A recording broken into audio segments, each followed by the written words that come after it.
Today we're going to take a look at a pretty popular Bigfoot debunking video made by the Be Smart YouTube channel some years back. Right off the bat, I want to say that skepticism on its own isn't a bad thing. There's a lot of nonsense out there, and being critical of what you're being told, and by whom you're being told, is a valuable life skill to have. But this debunking culture that has sprung up in recent years is not an example of this.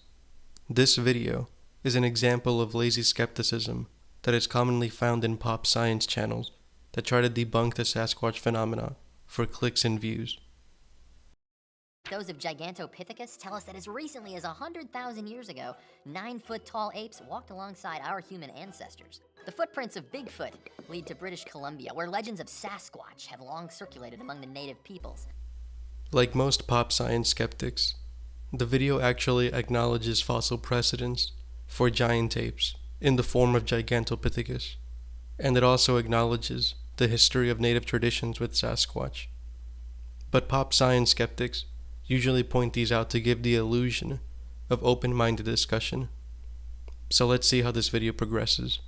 The three pillars that helped build the Bigfoot legend started in 1957 when the town of Harrison Hot Springs announced a Sasquatch hunt.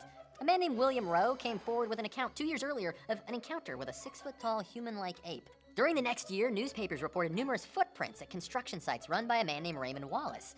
Sasquatch became Bigfoot, and a consistent image began to take shape. The third pillar, when Bigfoot hit its stride, was starring in a famous 1967 film. Of course, there are three tiny problems with these. It seems no one actually remembers meeting William Rowe. Okay, so let's start with what he says about William Rowe. I don't actually know what he's talking about when he says that nobody remembers meeting William Rowe.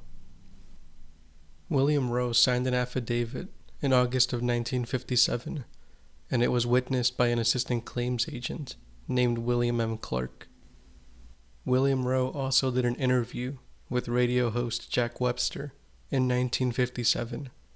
I can't show it to you due to enforced copyright, but the full version can be found in Todd Prescott's Sasquatch Archives YouTube channel. A link is in the description below.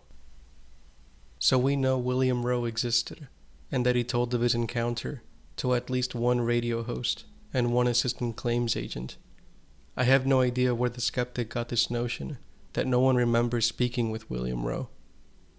And when Ray Wallace died in 2002, his family admitted that the footprints had all been a hoax. It is absolutely true that Ray Wallace was responsible for many footprint casts from the Bluff Creek area, and that his family were all too eager to take credit for the Bigfoot phenomenon. But it's long been established within inquiring circles that the first footprint, cast by Jerry Crew, does not resemble any of the wooden stompers provided by the Wallace family. Furthermore, Jeff Meldrum made an interesting observation regarding the first footprint cast at Bluff Creek in 1958. Let me explain. See, Meldrum is the first scientist to describe the mid-tarsal break feature found on many Sasquatch footprints. He speculates that its presence is a strong indicator of a flat foot that was designed for a tremendous weight bearing. Its presence indicates a living and moving foot as opposed to a crude wooden stomper like those used by the Wallace family. Now, it's been a few years since Meldrum made this observation, and there is no doubt that many hoaxers have since tried to replicate the feature in fake footprints in order to make their prints more believable. But this feature wasn't so well known back in the 50s, if at all, so footprints bearing a mid-tarsal break from this time period scream authenticity, in my opinion. Meldrum was actually able to track down the Jerry Crew track and featured a picture of it in his 2023 Squatch Fest presentation. And would you look at that? A mid-tarsal break indentation is present.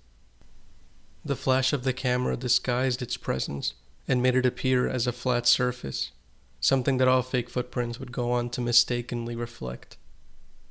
None of the Wallace stompers have a mid-tarsal break, and it's interesting that many skeptics don't even bother to notice this.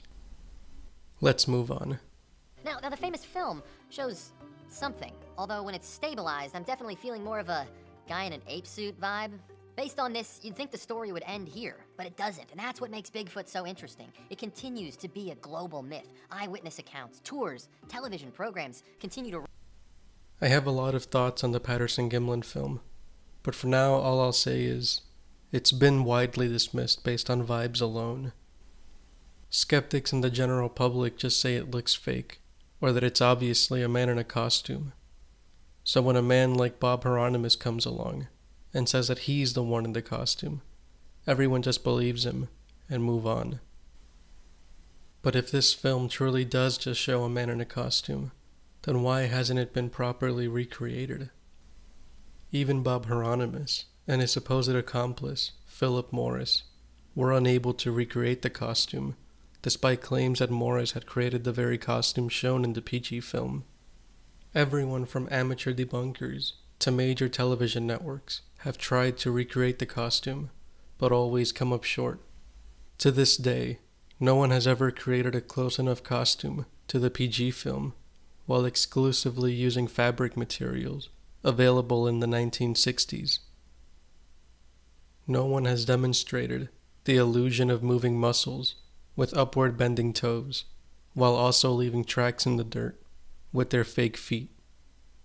All of these things must have been done if the Patterson Gimlin film is a hoax. But again, this has never been done to date. Therefore, I am unsatisfied with the mere "it looks fake, therefore it is" argument. Believe it or not, we're only 3 minutes and 15 seconds into this video, and it took all this time to explain its misinformation. So I'll be making a part 2, where we'll discuss things like DNA studies and even more lazy assumptions that skeptics make. But until then, thank you for watching.